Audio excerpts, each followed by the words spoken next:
président est parti depuis 42 jours. Ça avait semblé nous dire qu'il se porte bien, il travaille. Il revient quand, Serge Antoine? Le président de la République revient dans les prochains jours. Et je vais apporter un éclairci très pertinent et important. Maître Sikati a évoqué un président qui n'est pas là. Mon cher ami Edmond a appuyé dessus. J'ai envie de vous demander, quand le président est au Cameroun, vous le voyez? Quand même il est là, quand on vous dit qu'il travaille jusqu'à 2h du matin, comme je le sais, vous acceptez? C'est ça le problème. Le président dit que c'est la mauvaise foi. Mais c'est de la mauvaise foi. La préoccupation, et là je suis d'accord avec Edmond, que cette longue absence, il faut le préciser, vue par les Camerounais, est aussi un signe d'amour et d'espérance, parce que on a placé beaucoup d'espoir au président. Donc ça doit aussi être vu ainsi. Et le président en est conscient. Mais ce qu'il faut davantage relever, que personne n'a évoqué ici, c'est qu'il y a un contexte. Depuis la présidentielle et après les annonces du président, je parle de la borne du 31 décembre. Nous sommes à l'attente, Maître Sikati, d'un gouvernement. Et après le changement à l'Assemblée nationale, la session de mars, d'un vice-président. Et vous savez tout ce qui s'y passe depuis ce temps. Je n'ai pas envie de vous dire que il y a des blocages et des blocus. Il a relevé. Là, on ne va pas maintenant parler comme si on n'était pas des Camerounais. Il y a des problèmes. Vous dites? C'est partout. Il y a des problèmes. Edmond, il y a des problèmes. Et quand le président décale, c'est aussi d'ordre stratégique. C'est la raison pour laquelle Dr Essoussé dit, il ne va pas vous dire, comment vous voulez que le président vous dise que je rentre dans 15 jours? Le président reçoit à Genève. Et je vais vous donner 2 éléments dont je suis au fait, qui sont en 2014, quand nous sommes attaqués par Boko Haram. C'est en 2011. Je parle de 2014.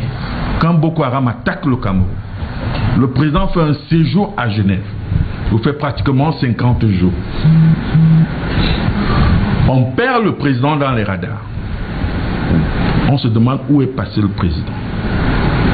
Quand le président revient au Cameroun, vous savez ce qui nous a ramené. Moi, je sais dans quel pays il était parti de Genève pour le pays. Je ne le donnerai pas ici. Le président a rééquipé le bataillon d'intervention rapide. Il a rééquipé la flotte de l'armée de l'air. Vous avez vu, on a les Mi-5. Il y a 5 Mi-5 qui étaient arrivés ici. Et on a eu pour la première fois des fusils d'assaut qui pouvaient tirer sur 2 km. Parce que la guerre de Boko Haram, qu'est-ce qui s'est passé? Quand ils nous attaquaient à 5000 personnes et ils éliminaient nos gars, nous n'avions pas des armes de portée lointaine. Et le président, dans son séjour, que vous lui contestez toujours, a pu permettre de stabiliser le front. Et le deuxième? Voilà, ça c'est le premier. Le deuxième, la question qui a trait au deuxième sujet, sur l'or. D'où est-ce que on a l'information que le Cameroun est un pays minier de grande envergure dans le monde? C'est depuis Genève. Ce n'est pas les Camerounais qui ont fait ces études. Ce sont les Occidentaux. Je vous donne une information, Maître Sikati, vous pouvez la contester, mais je vous donne une information. C'est depuis Genève que le président est au fait de ce que nous avons des terres rares et il a toutes les données. C'est à partir de cet instant, et ça date de 6 ou 7 ans, hein, c'est là où le président engage donc l'orientation stratégique où le game changer du Cameroun. En clair, le président travaille beaucoup quand il est à l'extérieur. Je dis le président travaille et il travaille sereinement. Parce que vous êtes ici, vous dites que les gens bloquent les dossiers, c'est un fait. Les gens font disparaître les dossiers, c'est un fait. Ici, on venait de parler du colonel Otoulou. On dit que quand il a parlé, d'autres sont allés monter ceci pour le noircir. C'est un fait. Quand un président se retire, même vous, quand vous prenez parfois des congés, c'est pour mieux voir. Et il ne faut pas éluder le fait que le président a une responsabilité historique.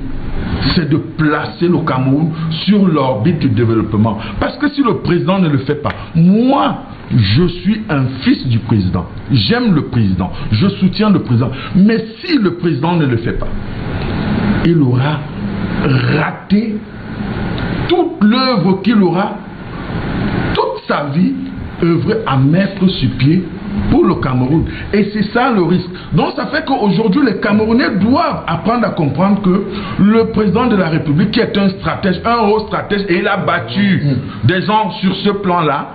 Et il y a des choses que vous pouvez contester sur le président. Merci, mais Monsieur Simon, vous ne pouvez pas éluder que Monsieur Biya, c'est un stratège au-dessus de la mêlée, et il va encore nous le démontrer quand il va revenir du Cameroun. Parce que nous on attend, et c'est par là que je sors Bouba, on attend un gouvernement. On attend. Les Camerounais attendent un gouvernement.